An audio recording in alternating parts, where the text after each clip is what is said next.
At ito ang pinakamahal mga kapatid. So minamaliit lang naman to ng karamihan sa atin. At sinasabi nila na wala daw ginawa ang BSP sa bariyang ito. Kaya napakataas po ng collector value at offer namin dito.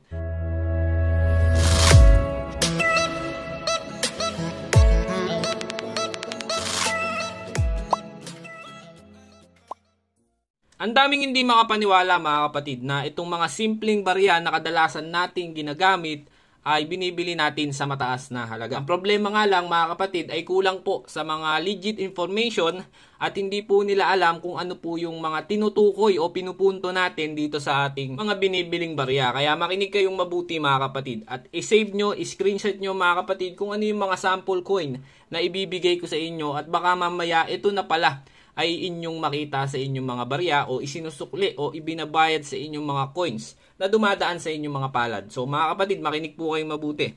So kung makikita nyo mga kapatid, yan po ay mga sample coin natin dito sa video ito. Meron 5 peso, 10 peso, 1 peso, 25 cents, 5 peso NGC, 10 peso NGC, 1972 at 20 peso coin. Unahin na po natin itong ating new generation currency. So kung mapapansin nyo mga kapatid, ito ay bago lamang barya na ginagamit natin sa pang-araw-araw.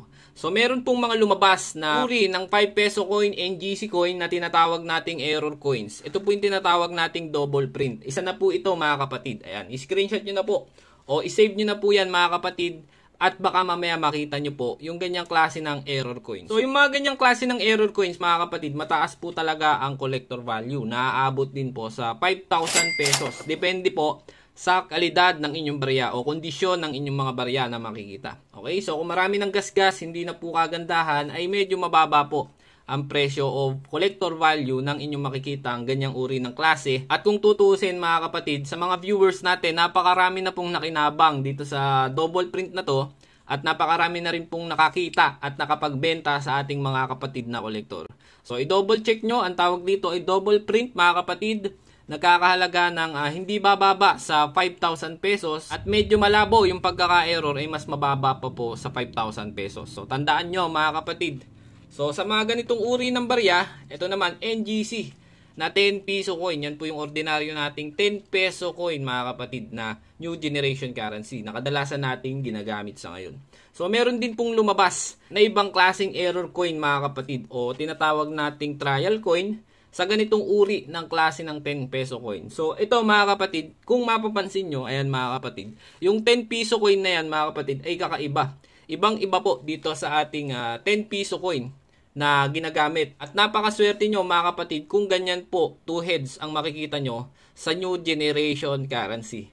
So ayan, isave nyo na mga kapatid. Hindi bababa ang presyo niyan mga kapatid sa 5,000 pesos. Depende po sa kondisyon ng inyong makikitang 2 heads new generation currency, trial coin o rare coin mga kapatid. Kung ituring ng ating mga kapatid na kolektor. Kaya good luck sa inyo no mga kapatid. Hindi makapaniwala yung iba mga kapatid na may mga ganyang uri na lumalabas sa ating mga coins. At yan ay binibili sa mataas na halaga. Okay? So ito naman mga kapatid, ito yung kadalasan tinatanong pa rin sa atin, inaalok pa rin sa atin, napakaraming hindi malinawan sa detalye ng baryang ito. So yan po yung piso Jose Rizal 1 piso coin na may taong 1974 at 1972 na kadalasan nating naitabi o naitabi ng ating mga magulang. Okay, so ito po ay napakaraming mintage, million mintage o milyong piraso po na ginawa ang bangko dati mga kapatid. So yan mga kapatid, ang problema mga kapatid kung ano yung pinapakita nating coins, ayan, ay inaalok na agad sa atin, ibinibenta na po sa atin. Okay, so meron po tayong tinutukoy na coins at tinutukoy na mga variant ng mga error coins patungkol dito sa 1972 o year 1974 sa bariyang ito. So ito mga kapatid, may lumabas din po na tinatawag nating error coins patungkol dito. Ito po yung tinatawag nating off center. Napakatagal ko na pong tinalakay ito at paulit-ulit ko na rin pong sinasabi ito sa video mga kapatid. Na ito pong off center ang inyong hanapin patungkol sa bariyang ito. Dahil marami pong kumakalat din at bali-balitang napakarami na rin nakinabang at nakapagbenta ng mga ganitong uri ng barya. So binibili po namin yan mga kapatid sa halagang 1,000 up to 3,000 o higit pa. Depende sa kondisyon at depende po sa pagkaka-error ng inyong mga barya. Okay? So kapag ordinary na 1 peso, yung mga ganitong uri mga kapatid, yan po ordinary lang po yan no.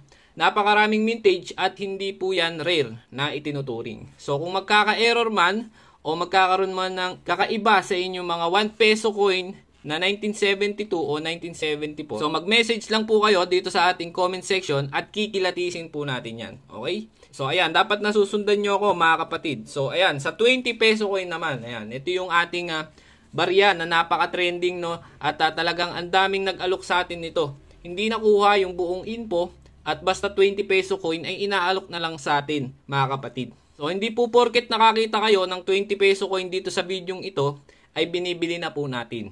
Marami po kasi din kumakalat, hindi ko naman po kayo masisisi, nakakakuha kayo ng maling info. So dito sa Barya Official PH mga kapatid, ayan, napakalinaw po ng information at legit po lahat ng detalye na ibinibigay ko sa inyo. Kaya dapat mga kapatid, iniintindi nyo pong mabuti yung ating sinasabi dito sa videong ito. Okay, sa 20 pesos, meron po tayong naispatan mga kapatid na double print kung tawagin. Yan po yung double print na lumabas patungkol dito sa 20 peso coin. Ayan. Yan po ay napaka-rare mga kapatid at talagang bibilihin sa inyo ng ating mga kapatid na kolektor. Basta po yan ay magandang klase at ganyan na ganyan po ang pagkaka-error. Hindi po magdadalawang isip na bilhin yan sa inyo ng ating mga kapatid na kolektor. So double print po ang tawag dyan, error coins. Hindi po basta ordinaryong 20 peso coin lamang mga kapatid. Okay? So, dapat na i-screenshot nyo at dapat nasusundan nyo ako mga kapatid para may palatandaan naman kayo. So, dito naman tayo mga kapatid sa ating kadalasan na nabibili. Kaya makinig kayong mabuti. Marami pang kumakalat nito mga kapatid at marami pa pong nakakita nito sa ngayon mga kapatid. So, sa 5 pesos mga kapatid, ayan, ito yung 5 pesos na dilaw. Ayan po yung sample natin. So, ang dami kong nabilan nito mga kapatid nung nakaraan. At ang hinahanap pa rin natin dito mga kapatid hanggang sa ngayon, ito pong year 2006. Ayan, isave nyo na po yan mga kapatid at baka mamaya kayo na po ang maswerte na makakita ng ganitong uri ng klase ng hard to find coins na itinuturing din naming rare coins sa 5 peso coin BSP series. Okay? So, i-make sure nyo lang mga kapatid na year 2006 po yan. Kapag ibang year mga kapatid, napakarami po kasing ang kukulit sa atin, no? Hindi nakikinig ng mabuti. Kaya paulit-ulit na po tayo dito sa ating tinatalakay, year 2006 sa 5 peso coin. Huwag po kayo mag-aalok sa atin ng iba't ibang year, hindi na po ako magre-reply para wala na pong mahabang usapan. So, i-save nyo yan dito sa 5 peso coin BSP series, year 2006. At dito naman mga kapatid, yan yung marami tayong nabili nito. 10 peso coin, year 2007 at 2009. Napakarami ko nang nabili nito mga kapatid. Simula nung nag-collect tayo, simula nung nagbablog tayo mga kapatid, napakarami ko pong na-collect nito. Year 2007 at 2009. Siguro mga 50 piraso pataas na yung ating naipasa sa iba nating mga kapatid na kolektor. So kadalasan na nakakapagbenta sa atin ay yung mga nasa gasoline station at sa mga sari-sari store. Ayan, i-double check nyo pong mabuti. Year 2007 at 2009 lamang sa 10 piso coin mga kapatid. At sa piso, ito yung napakarami ko ring nabili mga kapatid. Siguro nasa 100 pieces plus na po yung nabili natin nito. At yung iba hindi ko na nga rin po na i-video. So sa piso mga kapatid, year 2005 naman po ang taon na hinahanap natin dito sa piso BSP series. I-screenshot nyo na po at i-save nyo na po sa inyo mga kapatid para may pamarisan na po kayo. Year 2005 sa piso. At kailangan mga kapatid, brilliant uncirculated o uncirculated man yan mga kapatid. Ayan, yan yung priority natin sa piso year 2005. Pero kapag hindi na po kagandahan, ayan, i-comment nyo po dito. Marami pong bibili niyan sa inyo. At pag-aagawan pa po yan sa inyo. Basta year 2005 na 1 piso BSP series na hard to find coins.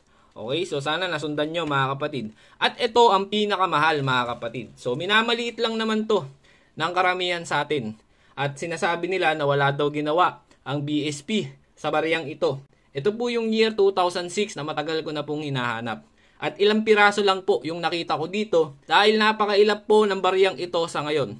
So ito po yung year 2006 na 25 centimo coin mga kapatid. Napakarami po talagang di makapaniwala na meron pong year 2006 na 25 centimo coin. Yun nga lang, sobrang ilap na po talaga nito. Kaya napakataas po ng collector value at offer namin dito. Kaya ayan, i-message nyo agad ako kung makakakita kayo ng year 2006 na 25 centimo coin. Yan po ibibili natin sa inyo ng 2,000 up to 5,000 pesos. Depende po sa kondisyon ng inyong 25 centimo coin year 2006. So sana po ay nasundan nyo ko mga kapatid sa ating tinalakay ngayon. At sana po sa lahat ng mga bago dito sa ating Facebook page, ayan, sana malinaw po sa inyo ang lahat. Maraming salamat po and happy hunting sa inyong lahat.